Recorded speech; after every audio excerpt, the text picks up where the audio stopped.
Bonjour et bienvenue pour ce nouveau page à page consacré au premier numéro de Predator versus Spider-Man. Et oui, le nouveau crossover Marvel 20th Century Studio après se consacrer évidemment à Wolverine. Souvenez-vous, Predator Wolverine et celui consacré à Black Panther. Et bien maintenant, Predator va rencontrer Spider-Man. Il est vrai que Predator revient en force, d'abord au cinéma, vous le savez, avec le film Prey, qui a été un succès sur Disney+. Ce film aurait dû sortir au cinéma.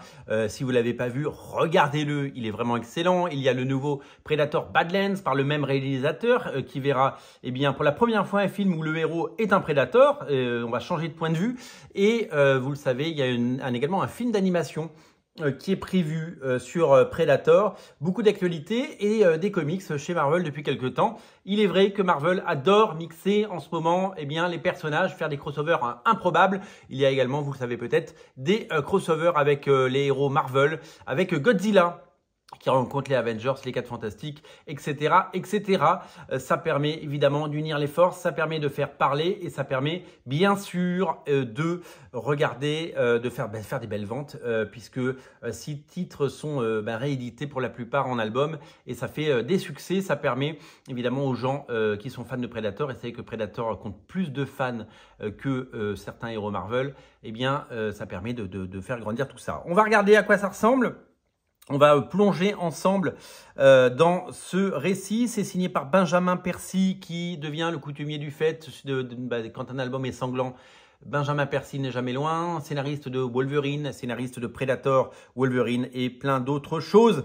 Marcello Ferreira nous fait le dessin, Jay Linston et Frank Darmata sont de la partie.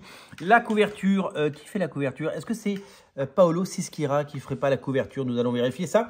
Petite publicité pour commencer pour le Ultimate Spider-Man Incursion, la mini-série dans laquelle Miles Morales vient dire bonjour au reste de l'univers Ultimate, du nouvel univers Ultimate.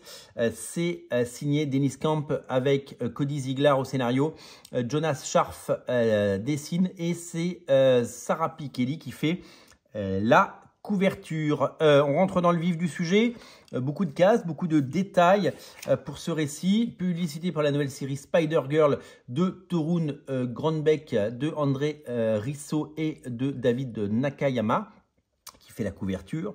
Un storytelling plutôt puissant. C'est assez, c'est réservé à un public averti, clairement. Regardez, il y a des corps qui pendouillent comme dans Seven. Et donc graphiquement, on peut le dire que la partie graphique est pour le moins réussie, avec, regardez, des petits effets à la Olivier Coipel, un Spider-Man massif et virevoltant comme on l'aime. Pour le moment, c'est propre. Un Jonah Jameson très très en colère avec tous ces petits postillons. Il a un ordinateur comme à l'époque, et donc on peut imaginer que ce récit se passe plutôt dans une époque pas si lointaine que ça. Donc voilà, graphiquement c'est plutôt efficace, je dois vous l'avouer. Je suis assez séduit par le niveau. On aurait pu penser que ce genre de bouquin, vous le savez, destiné à un très large public, peut-être c'est pas les fans hardcore de comics qui sont les premiers ciblés. On aurait pu penser, on aurait pu croire que la partie graphique pourrait être négligée, et on aurait pu imaginer des comics de supermarché comme on peut en voir régulièrement, des choses qui ne sont pas produites avec l'envie d'en faire des beaux comics, mais graphiquement ça se tient et il y a des noms. Donc voilà, donc c'est assez gore, c'est réservé à un public averti comme vous pouvez l'imaginer. Et donc, regardez ce Spider-Man. Non, c'est super efficace. Graphiquement, je suis assez séduit. C'est un dessinateur que je connais très très mal. Petite publicité pour Venom Original Sin, la nouvelle série de Steve Orlando et Scott Koblish, avec une couverture de Monsieur Clayton Crane qui revient sur Venom après toutes ces années. Donc voilà, donc là Peter Parker est confronté à des choses pas rigolotes. Dans le métro, Mary Jane Lee, un tramway nommé Désir et la panne de courant et nouvel truc d'horreur qui rappelle évidemment les fois où elle avait rencontré Venom les premières fois. Et là, il y a quelque chose qui vient frapper au carreau avec de la peau humaine. C'est pas Jojo. Voilà, donc évidemment c'est effrayant. On est clairement dans l'horreur. On est vraiment dans l'horreur. Et c'est vraiment c'est vraiment bien produit. Voilà, c'est plutôt bien produit. Ça donne envie. On n'en voit pas trop pour le moment, mais ça permet évidemment de replonger là-dedans et évidemment ça donne envie de lire la suite. Et là, est-ce qu'on va voir enfin Tintin le Predator? Et non, c'est Kraven le chasseur, évidemment, puisque vous le savez, Predator est un chasseur, donc il faut un autre chasseur pour le faire, évidemment, pour avoir un adversaire à sa taille. Alors, vous allez me dire, moi je pensais que Kraven il était mort. Mais bon, Kraven il est jamais mort parce qu'on est chez Marvel et que les personnages ne sont jamais morts. Voilà pour la petite pique qui fait pas de mal. Spider-Man, Predator, donc scénarisé par Benjamin Percy, dessiné par Marcelo Ferreira. Ancré par Jay Linsner, qui était l'encreur, si je ne me trompe pas, de Greg Land. Il fut un temps, les couleurs c'est Frank Darmatta, et je vous l'ai dit, il y a une ribambelle de variantes cover. Greg Land, Frank Darmatta, Humberto Ramos. La cover, donc c'était bien par Paolo Sischiera, voilà, c'est ce que je voulais vérifier. Marcelo Ferrara a fait une couverture, Pepe Larraz a fait une couverture, j'aurais bien aimé voir la couverture de Pepe Larraz.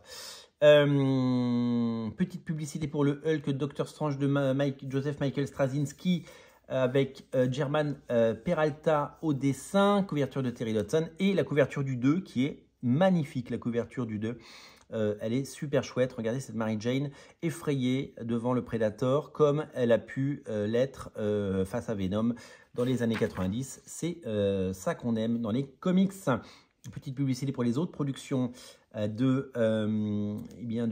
comics 20th Century Fox avec non seulement le 4e et dernier numéro de Alien vs Predator, Alien vs Avengers pardon, de Jonathan Hickman et Sadri Beach, un numéro tous les 3 mois, et Predator Black, White and Blood, notamment avec Joey Kelly au scénario.